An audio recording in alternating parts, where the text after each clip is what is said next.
YouTube Léon Temukando. Aujourd'hui, je vais partager avec vous sur un sujet que le Seigneur m'a mis à cœur qui est vaincre le moi.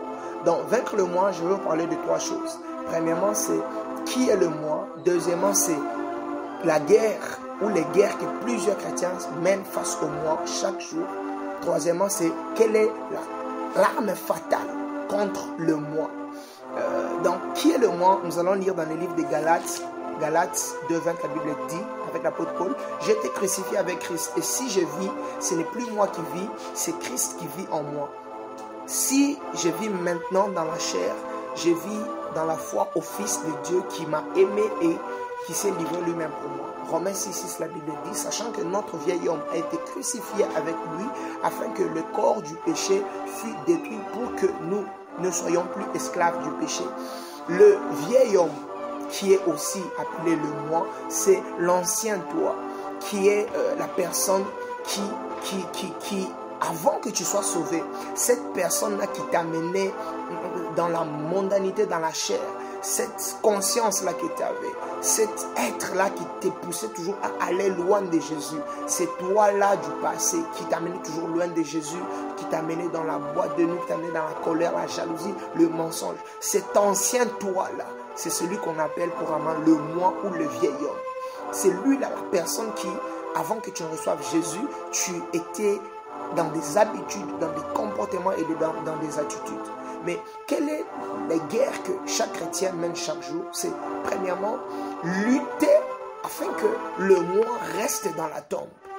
Deuxièmement, c'est lutter de fois, même si le moi, le fantôme se relève, nous tombons, nous luttons pour qu'il retourne dans la tombe. Pourquoi je dis ça? Dans les livres de Colossiens 3:9, la Bible dit, ne vous mentez pas les uns aux autres, vous étant dépouillés du vieil homme et de ses œuvres. L'apôtre Paul parle aux chrétiens. Et Paul dit, il y a des chrétiens qui vivent dans le mensonge. C'est supposé qu'ils sont déjà sauvés, ils ont déjà reçu Jésus. Le moi a été crucifié. Mais parce que le fantôme du passé, parce que chaque jour, ce que nous vivons, le diable lutte afin que tu puisses rechuter. Chaque jour, le diable lutte pour que tout ce que tu vis, tu croises, puisse te ramener dans les œuvres du passé. Mais c'est deux fois nous succombons et deux fois nous arrivons à vaincre. Deux fois ça nous dépasse et nous chutons.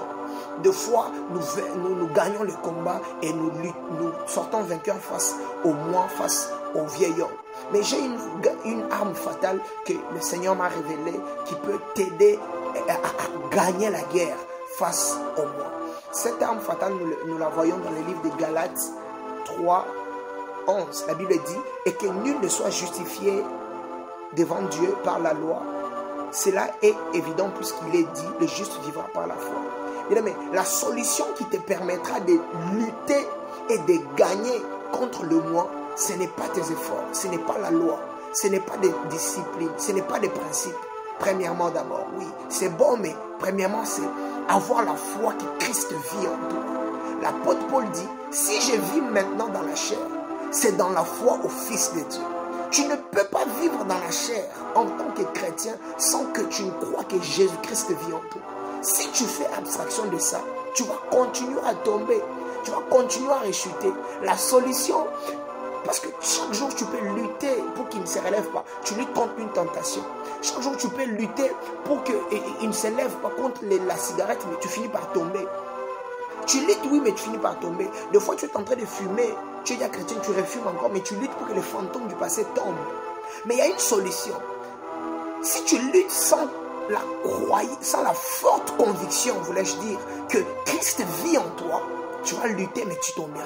Mais si tu crois que Christ vit en toi, tu vas lutter et tu ne tomberas pas. Parce que l'apôtre Paul dit que si je vis maintenant dans la chair, parce que nous vivons dans la chair, nous sommes esprits mais nous vivons dans une chair. Si tu veux vivre à l'aise dans ta chair avec Jésus, avec une conscience en paix, sans culpabilisation, sans culpabilité, j'aimerais te dire que la solution, c'est de croire que Jésus-Christ vit en toi et toute ta vie va changer. Que le Seigneur Dieu vous bénisse. Partage cette vidéo parce que je crois que quelqu'un sera béni, quelqu'un sera édifié, quelqu'un sera touché. Vraiment.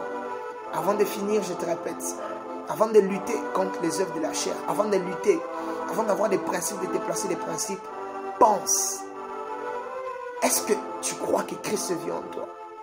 Lutte d'abord que la foi en Christ, que la foi que Christ vit en toi puisse être fondée et tout ira au mieux. Que le Seigneur Dieu vous bénisse.